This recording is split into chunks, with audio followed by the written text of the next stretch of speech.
我是你的手账情报员 Sophia。今天我们要来认识手账界里面常见的10个词语。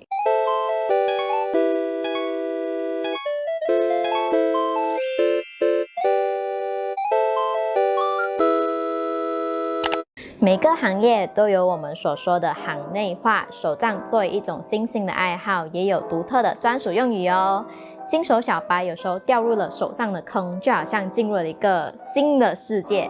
所以今天我们就要来科普一下那些手账界里面的术语。手账 journal 虽然只有2个字，但手账所涵盖的意义却很广泛。这个称呼来自日本词汇 Teiko， 指一本用来记录回忆的小书或笔记本。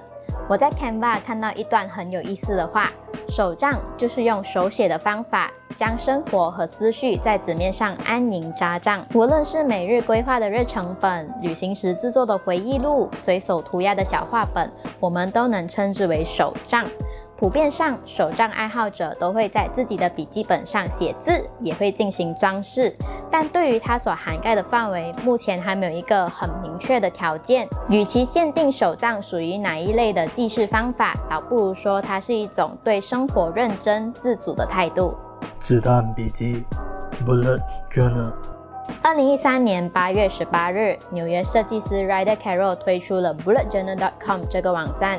自此，子弹笔记的概念就逐渐被人们知晓。这是一个存在于笔记本里面的整理系统，我们通过不同的符号和页面来记录和整理生活中或重要或琐碎的事情。根据创始人的说辞，子弹笔记是为了帮助你追溯过去、整理现在、规划未来。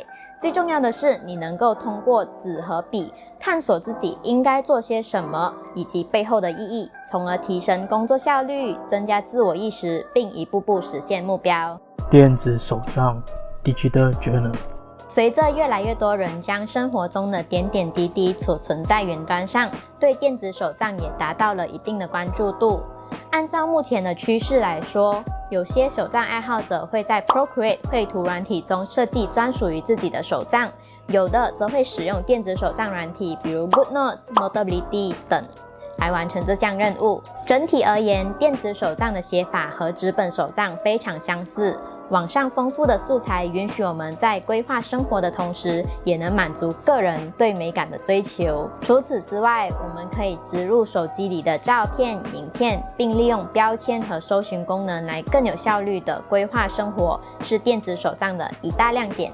月计划 monthly plan 月计划或有一种说法叫月间，是指以月为计划单位，在短短几页纸上写出1个月的行程、目标、待办事项等事务，让我们可以对自己每个月的活动都一目了然。呈现方式通常是31个小格子，像普通的月历一样。当然也可以用列表的方式，只是填写的空间会比较少。倘若你是生活比较规律，每天没有太大波动的人，或者不知道该写些什么，建议你可以先从月计划开始下手，这样写起手账来不会有太大压力，也很容易把手账填得满满的，看起来就很有成就感。周计划 weekly plan 周计划顾名思义，就是在手账本里计划1周7天的事项。制作周计划的好处是空间比较大，可以提前安排好这一周的事项，把繁重的工作拆分成小任务，散落在每一天之中，让自己可以清晰地知道该怎么做，更能掌握工作进度。与日计划相比，我们每天花费在周计划的时间会比较短，适合忙碌或懒惰的人，比如 me。 日计划 daily plan 由于是每天用手账本里的一页做规划，所以日计划也等同于一日一记。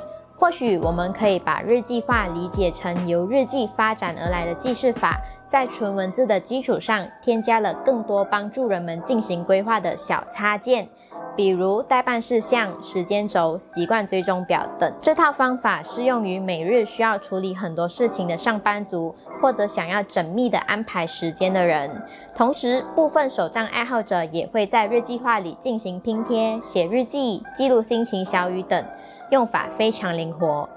时间轴 timeline 如果你曾经接触过日计划，对时间轴应该也不陌生。这种速式时间轴往往会出现在日计划里面，把规划的时间单位直接细化到每个小时，如6点、7点、8点、9点、10点 ，and the list goes on。从年、月、日到小时，让生活的每个小细节都得到充分的规划。设定、设置 set up。我们普遍在 YouTube 上看到的手账设定、手账设置是什么意思呢？其实这种用法是从英文的 Journal Setup 借鉴而来的。Setup 指 organization or the process of making something ready to be used。用在手账上等于把某个时间段的页面先准备好，方便日后使用。因此，2021年手账设置就是在手账本上写下你今年要用到的页面，比如说目标、年历等。每月手账设定则是预先设计好这个月的所有相关页面。排版 layout design。手账的排版和书刊的有点不同，也就是你如何在手账本上合理的排列设计元素，比如绘图、文字、装饰素材等，要怎么把所有东西都塞进小小一页里，要用什么字体，日期和待办事项要写在哪一个角落，素材要怎么叠加才好看。我们在排版时都会无意间对这些问题做出选择。倘若你只是简单的用笔写手账的话，那么只需要把文字排列整齐就可以了。拼贴 collage。排版和拼贴是息息相关的，有了排版，拼贴才有灵魂。顾名思义，拼贴就是把便签、信封、贴纸、收据、纸胶带诸如此类的材料拼凑在一起，再粘贴在手账本上。近年来，经过手账爱好者的发展和文具产业的推陈出新，拼贴也可以分为很多种不同的主题，比如复古、古风、延续、极简等。当然，你也可以做无主题式的拼贴，就是专门把你日常生活中的小物件收纳在笔记本里。写手账最动人的地方在于，每个人的手账都是糅合了各自的生活和风格，最终诞生了绝无仅有的宝藏，造就了如今的手账社区。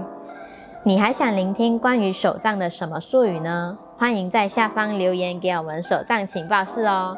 我们下期再见，拜拜。